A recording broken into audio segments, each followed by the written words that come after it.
आज हम आपका रेशियो एंड प्रोपोर्शन वाला जो कॉन्सेप्ट है वो सारे क्वेश्चन समेत खत्म कर देंगे और इसके बाद मिक्सचर एंड एलिगेशन जो कि इसी का एक पार्ट है। नेक्स्ट वीडियो हम मिक्सचर एंड एलिगेशन का हम सेपरेट करेंगे। कई बार कुछ टीचर्स उसमें इंक्लूड कर देते हैं मिक्सचर एंड एलिगेशन को भी रेशियो एंड प्रोपोर्शन में, ठीक है। उसके बाद आपको कोई ऐसा क्वेश्चन होता है कि जो आपका सॉल्व नहीं हो रहा है, वैसे मुझे लगता है कि 90% क्वेश्चन आपको सॉल्व हो जाएगा। बाई चांस फिर भी कोई क्वेश्चन ऐसा होता है कि जो आपसे सॉल्व नहीं हो रहा है, तो आप अपने कमेंट बॉक्स में लिख करके दे सकते हो, जिससे कि हम सॉल्व करके आगे आपको भेज सकें। The sum of three numbers is 98 if the ratio of first and second number is 2:3 and that of second to third is 5:8. Find the second number.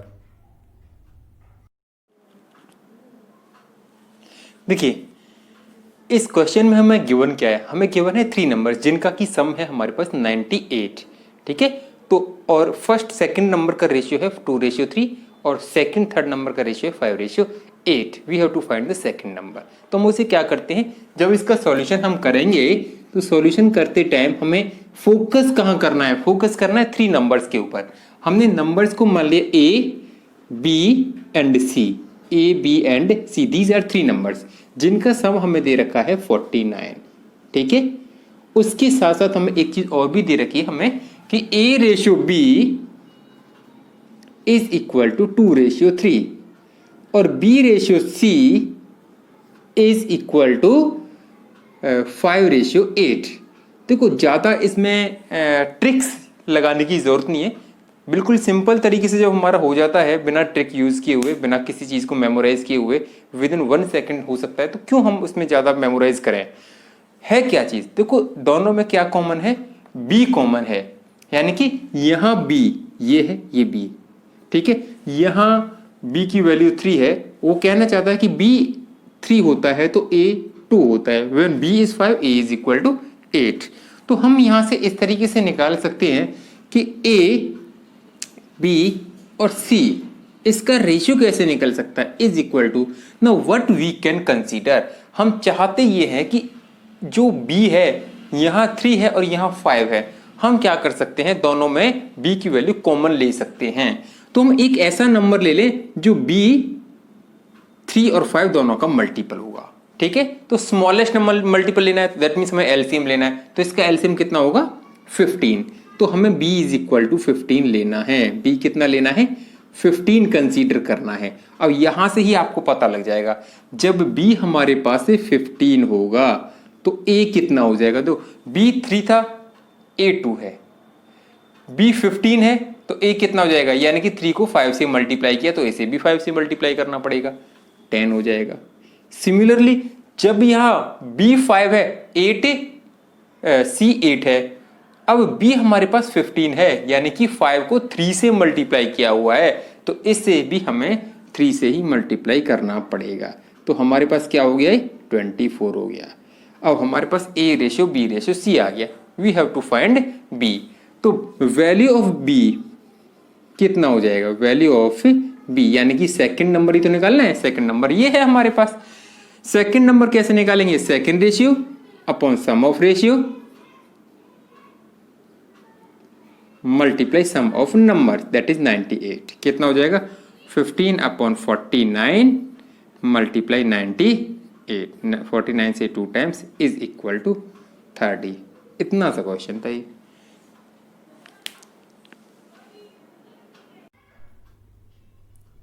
The ages of two persons are in ratio 5:7. 18 years ago, their ages were in ratio 8:13. Find their present ages. देखिए जब as वाले हमारे पास questions आते हैं तो हम present as को consider करते हैं। जैसे इस क्वेश्चन में हमें गिवन है the present ages of 2 persons are in ratio 5:7, ठीक है।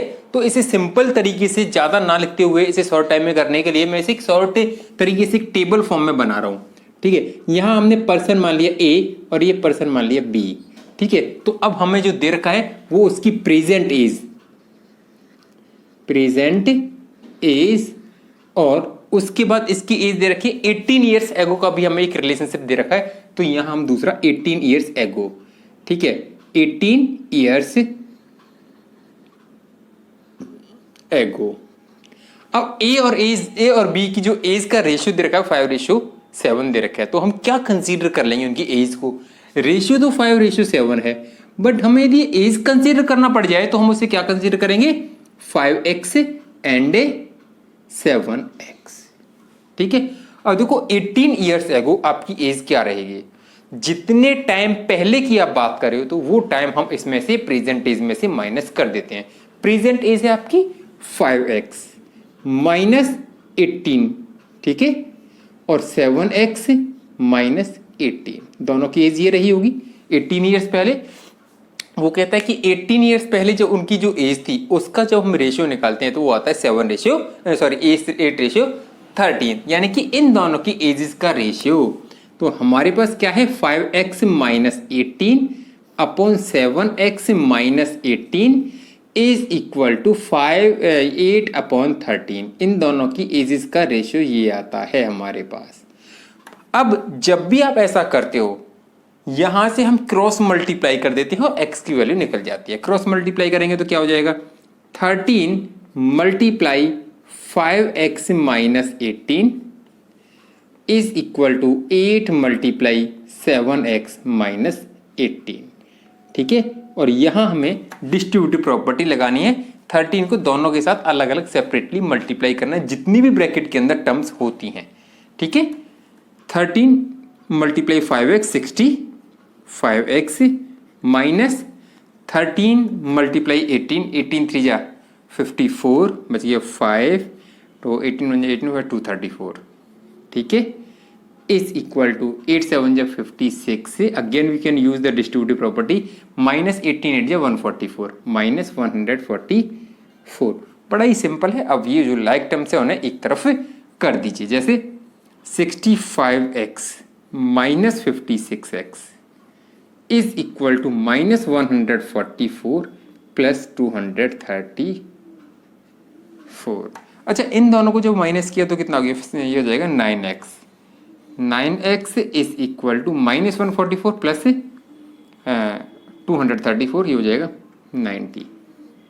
ठीक है, और 9 से ये 10 टाइम। तो what is the value of x? x is equal to 10। हमने कंसीडर क्या किया था, प्रेजेंट वैल्यू को x। So present value of a, present value age of a, age of a is equal to 5 into 10 years. ठीक है, 50 years, 5x है ना, और b की एज कितनी हो जाएगी, 7 इंटू 10 ईयर्स। ठीक है, और इसे पूरा मैं यहाँ लिख देता हूँ, 50 ईयर्स एंड 70 ईयर्स। ठीक है, इस तरीके से हम इन्हें कर सकते हैं। बट एक चीज का याद रख लेना, जब भी आपके पास एजेस वाले क्वेश्चंस आते हैं आप उनमें एक प्रेजेंट एज को ही कंसीडर करें तो ज्यादा आसान रहेगा हमारे लिए। In an express train, the passenger traveling in AC sleeper class, first class, and sleeper class are in ratio 1:2:7, and their rate for each class is in ratio 5:4:2. If the total income from this train is rupees 54,000, find the income of Indian Railways from AC sleeper class. No, देखिए अगला जो question है, जब आप train में कभी travel किया हो, ट्रेवल में हमें ट्रेन में ट्रेवल करते टाइम हमें बताया जाता है कि ट्रेन की जो सीट्स होती हैं वो अलग अलग टाइप की होती हैं। कुछ एसी होती है, कुछ नॉन एसी होती हैं, कुछ स्लीपर होते हैं, कुछ जनरल होते हैं। तो ये रिलेटेड जो क्वेश्चन है उस ट्रेन से ही रिलेटेड है। जैसे वो कहता है कि एक ट्रेन है, उसके अंदर जो सीटों का डिस्ट्रीब्यूशन है वो इस तरीके से है, एसी उसमें दे रखा है हमारे पास AC sleeper class, first class and sleeper class only. वो कहता है जो ट्रेन है उसके अंदर एसी है, ठीक है, फर्स्ट क्लास है और स्लीपर है। ये 3 टाइप्स ऑफ उसमें सीट्स हैं, और उनका जो रेशियो दे रखा है ना वो 1:2:7 दे रखा है।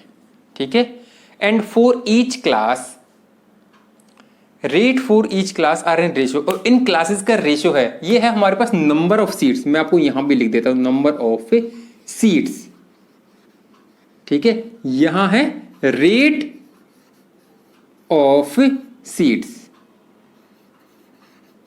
ठीक है। रेट किस रेशियो में है? 5:4:2, ठीक है। अब हमें तो पता ही नहीं है ये कितना है कितना नहीं है, तो हमने क्या मान लिया कि ये x x x, यानी कि उसमें नंबर ऑफ सीट्स AC कितनी है? 1x 2x and 7x। Cost कितनी है उसका? रेट कितना है? 5y। बेटा x आप यहाँ कंसीडर कर चुके हो, दोबारा मत करना, ठीक है, क्योंकि ये x और y जो होता है HCF होता है, और HCF दोनों का सेम हो ये जरूरी नहीं है। हो सकता है सेम भी, बट जरूरी नहीं है। अब देखो, अब इनकम कितनी होती है उससे टोटल? यहां से जो इनकम हो रही है, x सीट है और एक सीट का किराया 5y है, तो हमारे पास इन दोनों को मल्टीप्लाई कर दिए 5xy, और यहां से कितना हो जाएगा? 8xy, और यहां से कितना हो जाएगा? 14xy। समझ में आ रहा है ना कि भाई आपके पास 2x सीट है और एक सीट का किराया 4x, तो इन दोनों का प्रोडक्ट हमारे पास टोटल रहेगा। अब वो कहता है कि इन सबका टोटल इनकम दे रखा है, टोटल इनकम, ठीक है, हमें दे रखा है 54,000, ठीक है। तो 54,000 x 5xy plus 8xy plus 14xy is equal to 54,000। कितना हो गया भाई हमारे पास? 27xy is equal to 54,000। तो xy की वैल्यू हमारे पास कितनी है? 2000। Now what he want to ask, वो जानना चाहता है कि find the income of Indian railway from AC sleeper class, यानी कि AC से हमें कितनी इनकम हो रही है? 5xy। सो व्हाट इज, ठीक है, income from AC sleeper is equal to 5xy, तो 5 मल्टीप्लाई 2000 इज इक्वल टू ₹10,000, ठीक है। तो हमारे पास AC स्लीपर क्लास से कितनी इनकम होती है हमारी? 10,000। A contractor employed 25 laborers on a job. He was paid ₹275 for this work. After retaining 20% of the sum, he distributed the remaining amount amongst the laborers. If the number of male to female labor was in ratio 2:3 and the wages in the ratio 5:4, what wages did a female labor get? देखिए, इस question में जो हमारे पास given है, हमें पता है कि टोटल एम्प्लॉयज जो हमारे पास हैं, वो लेबरर हैं, जो वो हमारे पास 25 हैं। उसमें से कुछ मेल हैं, कुछ फीमेल हैं। एक तो हमें पता है मेल और फीमेल का रेशियो, और दूसरा हमें पता है मेल और फीमेल के वेजेस का रेशियो, ठीक है। जो हमें पता है वहां से हम पता कर ले, वहां जो इन्फॉर्मेशन हमें है यहां लिख देते हैं। जैसे टोटल नंबर ऑफ एम्प्लॉयज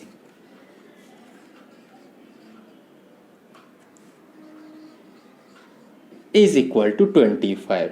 अब यहीं से मैं आपको बताता हूं नंबर ऑफ मेल, ठीक है। नंबर ऑफ मेल कितना हो जाएगा भाई? मेल है हमारे पास, ये मेल का और फीमेल का रेशियो दे रखा है, वो 2:3 दे रखा है। तो 2 upon sum of ratios multiply total number of employees 5, कितना हो जाएगा? 5 इज इक्वल टू 10, यानी कि 10 हमारे पास मेल हैं। तो फीमेल को आप कैसे भी निकाल दीजिए, या तो आप ऐसे भी निकाल दीजिए 3/5, क्योंकि 2:5 में है, तो 3/5 मल्टीप्लाई 25 इज इक्वल टू 15। आप ऐसे भी निकाल सकते हो, अदरवाइज 25 में से 10 माइनस करके भी निकाल सकते हो। अब वो कहता क्या है कि अब उनके जो वेजेस का रेशियो है वो दे रखा है मेल टू फीमेल, ठीक है, मेल टू फीमेल, उनका वेजेस का रेशियो दे रखा है हमारे पास 2:3, यानी कि ये 2x है तो ये 3x है, ठीक है। अब हमारे पास टोटल हमारे पास कितने मेल हैं 10 और टोटल कितने फीमेल हैं 15। तो टोटल वेज कितना हो जाएगा मैं यहीं से प्लस करके बता देता हूं आपको। देखो 10x 15 3 जा 45 प्लस 10 55x ये टोटल वेज उन्हें पेड किया गया है। बट उसने क्या किया है, ठीक है, पेड अमाउंट कितना है, paid amount is equal to, देखो 25% रिटेन किया हुआ है, इसका मतलब 20% रिटेन, नॉट 25, 20% रिटेन किया हुआ है, इसका मतलब 80% पे किया हुआ है। 80% ऑफ 275, ठीक है। 10 से 10, 2 से 4 टाइम और ये 5 टाइम, और 5 से 5 टाइम और 2 5 टाइम, कितना हो गया 5 4 जा 20 22 220। इसका मतलब 55x should be equal to 220। 55x should be equal to कितना 220।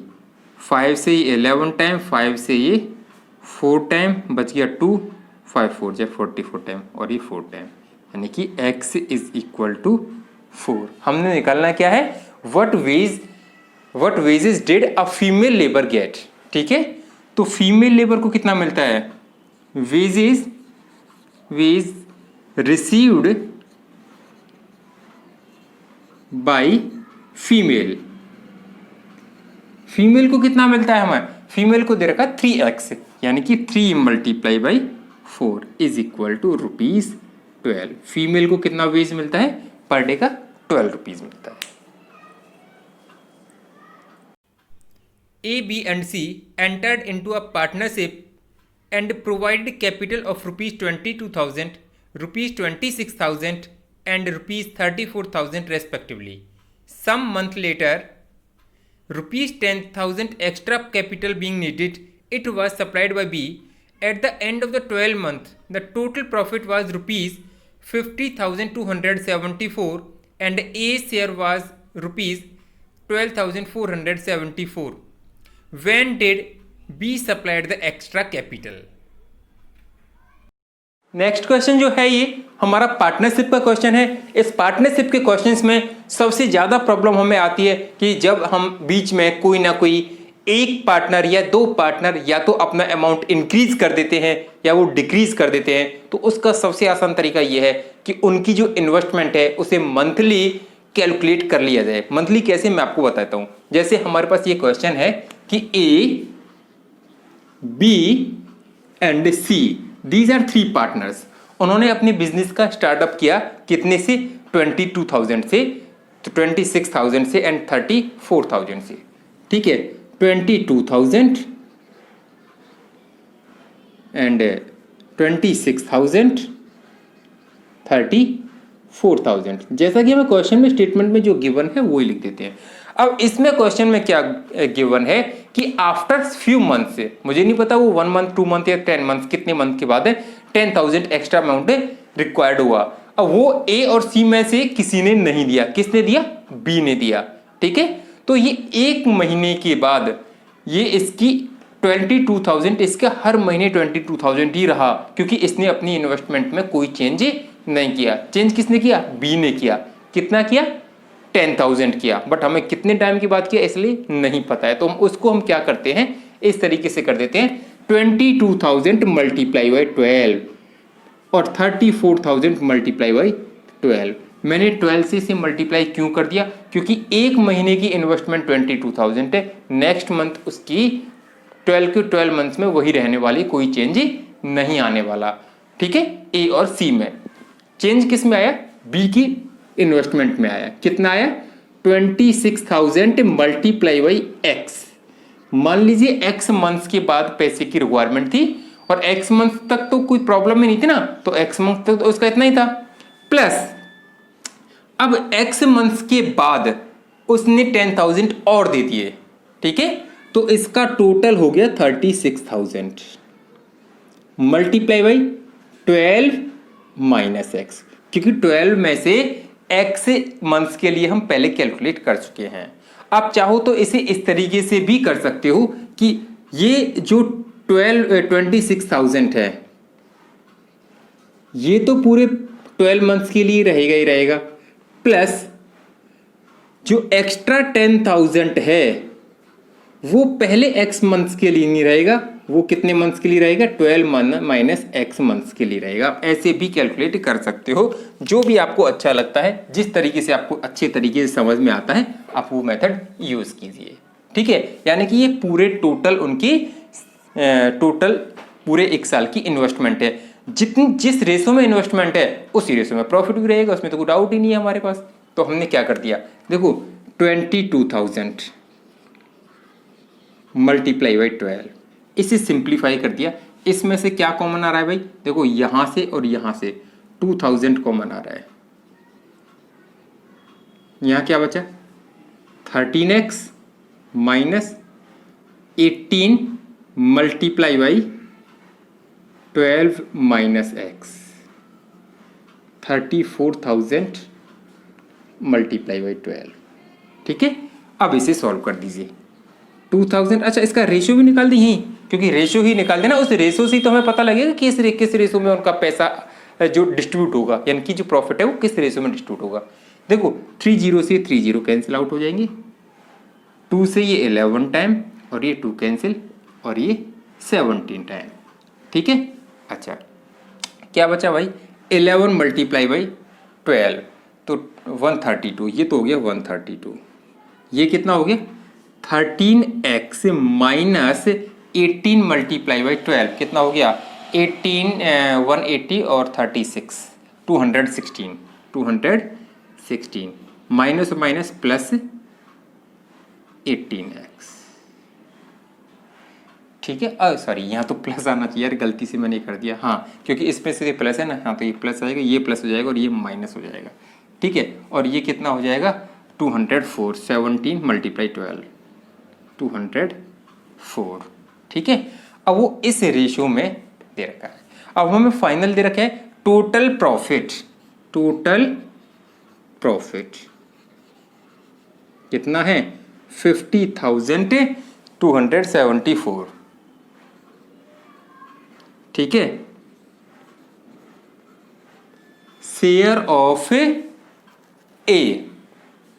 का शेयर कितना दे रखा है, 12,474। तो अब इसे आप इस तरीके से निकाल सकते हो कि share of A that means 12,474 is equal to, ठीक है, रेशियो ऑफ ए का रेशियो कितना है 11 multiply by 12 upon sum of the ratio. Sum of ratio कितना हो जाएगा हमारे पास, इन सब का प्लस कर दीजिए, 132x plus 13x plus 216 minus 18x plus 204 multiply total profit that means 50,274। क्या इसमें से कुछ कट रहा है, तो काट दीजिए। ठीक है, ये 11 से ये 1 टाइम बच गया 1, ठीक है, 3 टाइम और ये 4 टाइम। ठीक है, क्या ये हमारे पास 1 प्लस ये 34, ये 6 से कैंसिल आउट हो जाएगा। ठीक है, ये 6 से 2 टाइम्स और ये 6 से 6 1 जा 6 बच गया 5, 6 8 जा 48 बच गया 5, 6 9 जा।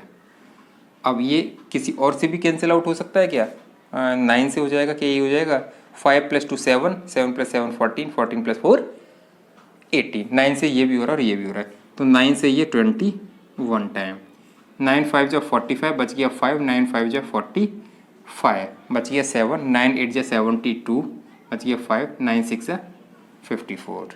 ठीक है, अब 7 से ये 3 से ये 7 टाइम और 3 से ये 3 1 जा 3 बच गया 2, 3 8 जा 24 और 3 6 जा 18 और 3 2 जा 6।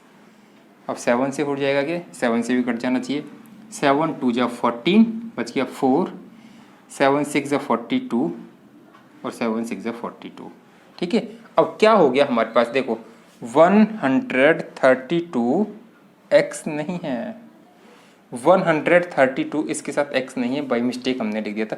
132 प्लस 216 प्लस 204, 216 प्लस 204 220 प्लस 420, 420 और ये हो जाएगा 4 और 530 552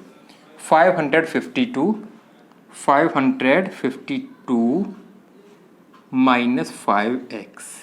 ठीक है, इन दोनों को सॉल्व कर दिया, ये आया इज इक्वल टू, इन दोनों की मल्टीप्लिकेशन कर दी, हमारे पास हो जाएगा कितना 520 532 532 ये हो गया।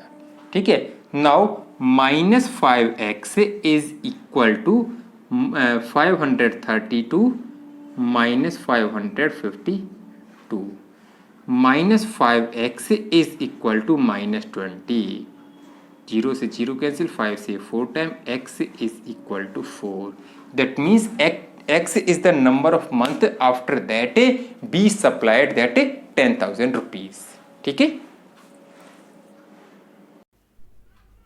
A, B and C start a business by investing rupees 2,000, rupees 3,000 and rupees 4,000 respectively, but B increases his investment to rupees 4,000 after 4 months and C withdraws rupees 1,000 at the end of 9 months. What is A's share out of a total profit of rupees 8,475 earned in an year? देखिए बिल्कुल similar question है, ये भी partnership का ही है, but इसमें पहले वाले क्वेश्चन में था हमारे पास टाइम नहीं पता था कि कितने टाइम के बाद इन्वेस्टमेंट चेंज हुई, इसमें टाइम दे रखा है तो इसमें शेयर निकालना है। जैसे वही क्वेश्चन है, A B and C these are 3 partners start with rupees 2,000 rupees 3,000 and rupees 4,000। उसके बाद वो कहते हैं कि उसमें फर्स्ट चेंज कब आता है, यानी कि every month they are investing. That means आप ये कह सकते हो कि जो उन्होंने फर्स्ट मंथ के लिए 2,000 था, अगले महीने के लिए भी वही रहा, सेकंड मंथ के लिए भी, थर्ड मंथ के लिए भी, फोर्थ मंथ के लिए भी। 4 मंथ्स में किसी के भी स्टेट में इन्वेस्टमेंट में चेंज नहीं आया फर्स्ट 4 मंथ्स के लिए। ठीक है, तो आप इसे इस तरीके से कर सकते हो। ठीक है, ये फर्स्ट 4 मंथ्स। ठीक है, नेक्स्ट 5 मंथ्स। नेक्स्ट 5 मंथ में क्यों कह रहा हूं, क्योंकि दूसरा जो चेंज आया वो 9 मंथ्स के बाद आया, उसमें से 5 मंथ ऑलरेडी वो यहां स्पेंड कर चुका है।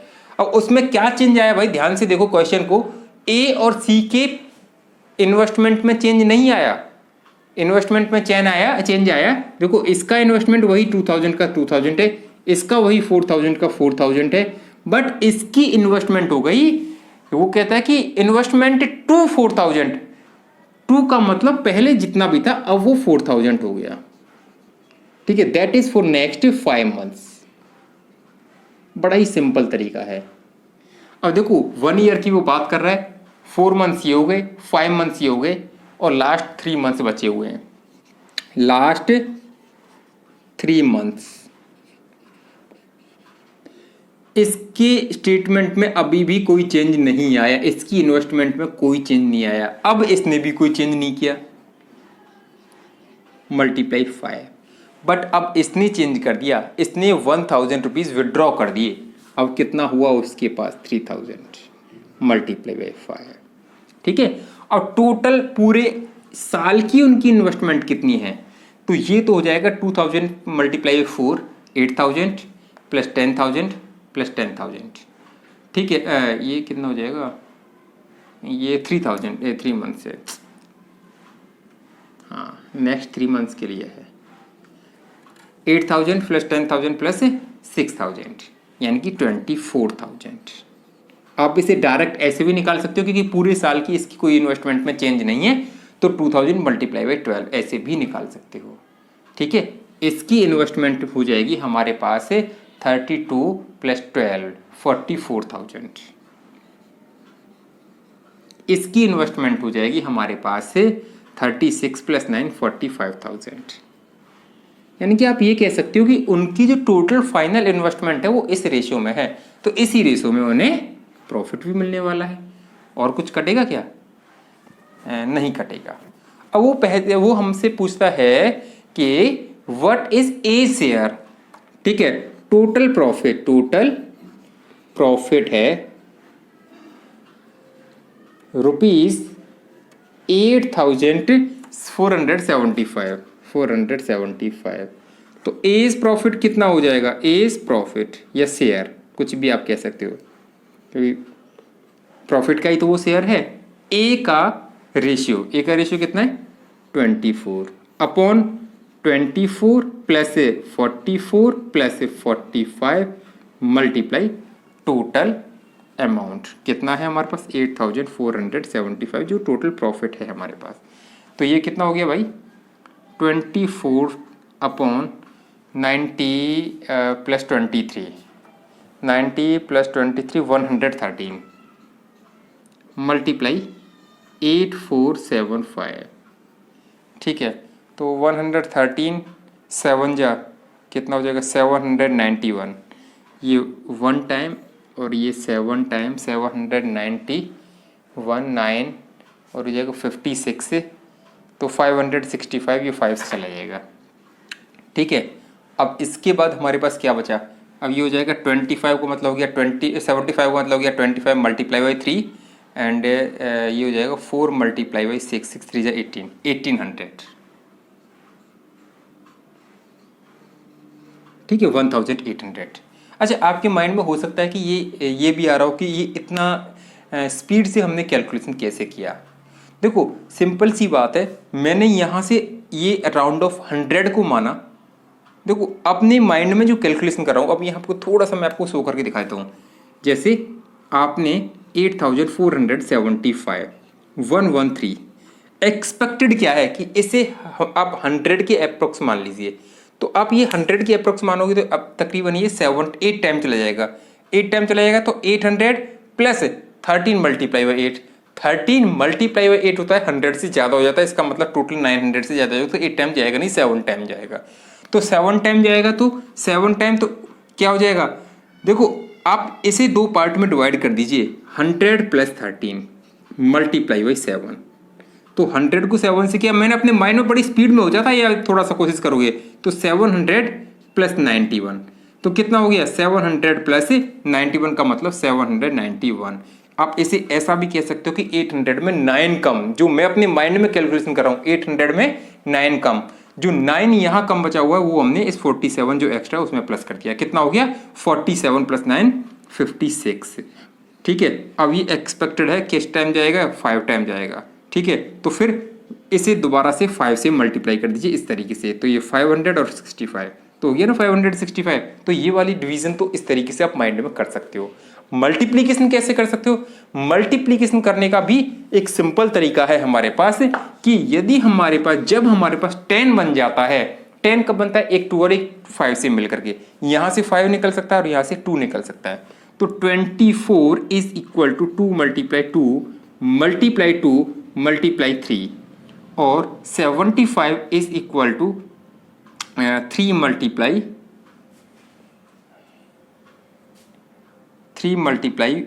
75 5 multiply 5।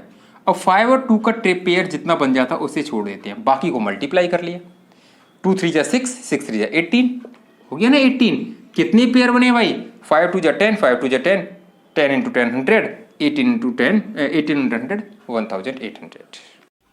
A company at a time of inflation reduced the staff in ratio 5:3 and average salary per employee is increased in the ratio 7:8. The company saved rupees 55,000. What was the initial expenditure of the company?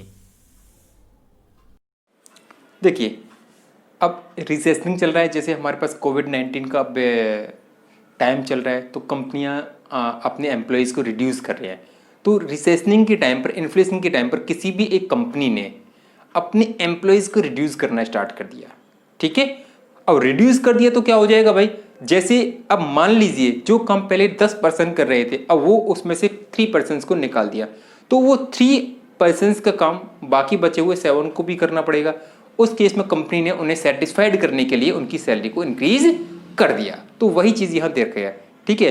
तो अब हमारे पास मान लीजिए वो कहता है कि before inflation and after inflation ठीक है। अब ये कहता है कि हमारे पास एम्प्लॉयज, ये कहता है कि बिफोर इन्फ्लेशन और ये है आफ्टर इन्फ्लेशन।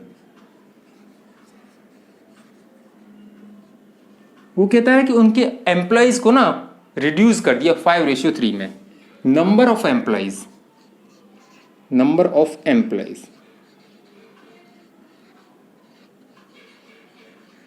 ठीक है, कितना है 5:3 में। अब उनकी जो एम्प्लॉयज की जो सैलरी है, ठीक है, सैलरी, ठीक है, ये कौन सी सैलरी है, एवरेज, उसे इंक्रीज कर दिया 7:8, ठीक है। अब वो कहता है कि इस तरीके से जब उन्होंने किया तो उन्हें टोटल 55,000 का प्रॉफिट हुआ। बिल्कुल डिक्टो हम पहले के क्वेश्चन कर चुके हैं, उसी तरीके से कर देते हैं कि let the number of employees be 5x and 3x and the average salary before inflation was 7y and after inflation increasing 8y। तो टोटल बिफोर इन्फ्लेशन कितना पे कर रहे थे, 35xy। अब कितना पे कर रहे हैं वो, 24xy। भाई वही है कि 5x एम्प्लॉइज है, 7y एक के एम्प्लॉय की एवरेज सैलरी है, तो टोटल ये हो गया। अब देखो पहले ज़्यादा पे कर रहे थे, अब ये पे कर रहे थे, ठीक है। तो that means total expenditure before inflation. तो अब इसमें उनका बेनिफिट या प्रॉफिट कितना हुआ, 35xy माइनस 24xy, जो इनका जो डिफरेंस है वो उनका प्रॉफिट ही तो है, दैट इज इक्वल टू 55,000। ये कितना हो गया, 11xy इज इक्वल टू 55,000। 11 से 5 टाइम कैंसिल। हमें पूछा गया है कि what was the expenditure of the company before inflation. Before inflation कितना था, 35xy। 35xy is equal to 35 multiply by 5,000, जो भी हमारे पास आता है, 5 5 75, 175, ठीक है, 175, ठीक है। आप कह सकते हो कि 1,75,000 was the expenditure of that company before inflation. The price of a diamond is directly proportional to the square of its weight. A man broke the diamond accidentally in 3 pieces in ratio 3:5:7 and thus lost rupees 42,600. What was the original price of diamond? अब देखो इस question में क्या दे रखा है कि एक diamond है, डायमंड का जो प्राइस है वो डायरेक्टली वेरी करता है उसके वेट के अकॉर्डिंग। जैसे जैसे उसका हमने वेट कम कर दिया उसका प्राइस भी कम होता जाएगा, ठीक है। अब वो कहता है कि एक जो डायमंड है उसको हमने एक्सीडेंटली 3 पार्ट्स में ब्रेक कर दिया, ठीक है, और उसका फर्स्ट, सेकेंड और थर्ड, दीज आर 3 पार्ट्स। अब ये रेशियो क्या है भाई, 3:5:7, 3:5:7, ये वेट का रेशियो है, ठीक है। अब उसकी जो कॉस्ट है, अब थोड़ा सा यहां से ध्यान से समझना है इस क्वेश्चन को, ठीक है। अब या तो आप इस तरीके से कंसीडर कर सकते हो कि 3, 5 और 7 उनका एक्चुअल वेट है, यानी कि हम ये कंसीडर कर सकते हैं कि 15 ग्राम उसका वेट है। अब कहते हैं कि उसका कॉस्ट कितना है, ठीक है। मैं आपको यहां थोड़ा सा बताता हूं कि कॉस्ट जो दे रखा है ना आपको, cost is directly proportional to the square of weight, weight square, ठीक है। आप इसे इस तरीके से कह सकते हो कि कॉस्ट इज इक्वल टू के मल्टीप्लाई बाई वेट स्क्वायर, के मल्टीप्लाई वेट स्क्वायर, ठीक है। तो कॉस्ट मल्टीप्लाई इज इक्वल के इंटू वेट स्क्वायर। तो के हमने ये क्या है, प्रोपोर्शनलिटी कांस्टेंट मान लिया, तो के इंटू वेट, वेट कितना है इसका 3 स्क्वायर, ठीक है। इसका कितना हो जाएगा, के इंटू 5 स्क्वायर, और ये कितना हो जाएगा, के इंटू 7 स्क्वायर। और टोटल कॉस्ट कितनी हो जाएगी इसकी, टोटल हमने निकाल दिया, ये हो जाएगा 9K, ये हो जाएगा 25K। चलो इसे अगली नेक्स्ट लाइन में लिख देते हैं तो थोड़ा सा समझ में आ जाएगा आपको, ठीक है। ये मैंने आपको बताया बस ये किस तरीके से लिखा है। तो 9K plus 25K plus 49K is equal to, ये हो जाएगा 75 प्लस 8, 83K, ठीक है, ये उसका टोटल कॉस्ट हो गया। ठीक है, अच्छा अब इसके बाद वो कहता है कि cost before breaking, cost before breaking कितनी थी भाई हमारे पास, टोटल वेट है उसका 15, तो k इंटू 15 स्क्वेयर यानी कि 225 k। ठीक है, अब ये पहले थी, अब ब्रेक होने के बाद ये है। अब उसको लॉस हुआ है, लॉस कितना हुआ है भाई, लॉस हुआ है उसका 225 k minus 83 k is equal to, हमारे पास ये जो लॉस दे रखा है वो दे रखा है 12,600, 42,600। अच्छा ये कितना हो जाएगा भाई, 17 से 32 142। ठीक है, 142 के इज इक्वल टू 42,600, ये कितने से हो जाएगा भाई, ये आई थिंक 3 से तो कैंसिल हो ही जाता है। अब इसको हम यहाँ से कैंसिल आउट करके देख सकते हैं, ये हो जाएगा 3 से तो नहीं जाएगा, ये तो चला जाएगा बट ये नहीं जाएगा, और 7 से भी नहीं जा रहा है। चलो 2 से तो करते हैं, 2 से ये 7 टाइम और ये 1 टाइम, 2 से ये 2 टाइम 1 टाइम 3 टाइम 0 0। ठीक है, और ये 71 से 3 टाइम्स पूरा पूरा जा रहा है 300, यानी कि k इज इक्वल टू 300। ठीक है, और हमारे पास उसने पूछा गया कि what was the original cost, तो कॉस्ट बिफोर ब्रेकिंग कितनी थी 25k। ठीक है, तो cost original cost is equal to 225k, 225 into K कितना है 300 इज इक्वल टू रुपीज़ कितना हो जाएगा 675 और उसके 0। ठीक है, आप कह सकते हो कि 67,500।